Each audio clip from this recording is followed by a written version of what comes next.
আপনার বাবা হয়তো আপনার জন্য অনেক টাকা রেখে গিয়েছিল। আপনি অনেক লাকি। হ্যাঁ। আচ্ছা, তার মানে আপনার কাছে অনেক টাকা আছে? হ্যাঁ, তা তো বলতেই পারেন। আচ্ছা, আপনি আমাকে 12 লাখ টাকা ধার দিতে পারবেন? আমি না অনেক বিপদের মধ্যে আছি। আমার লাইফের সব কিছু না হলে নিলামে উঠে যাবে। হ্যাঁ, ধার তো দিতেই পারি।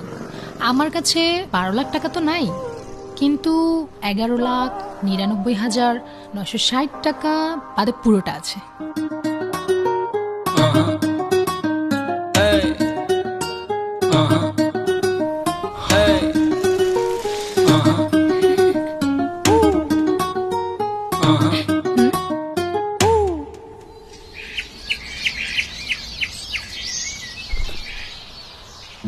আচ্ছা, একটা জিনিস খেয়াল করেছেন আপনি?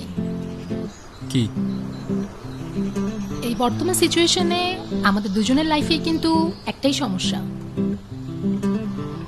আর সেটা কি? টাকা। আমরা চাইলেই কিন্তু দুজনে মিলে প্রবলেমটা সলভ করতে পারি। আর সেটা কিভাবে? শোনেন, এই দুনিয়ায় সোজা রাস্তায় টাকা আর্ন করতে গেলে অনেক সময় লাগে, যেটা আমাদের হাতে নাই। সো ইনস্ট্যান্টলি টাকা আর্ন করতে গেলে আমাদেরকে বাঁকা রাস্তাটাই নিতে হবে।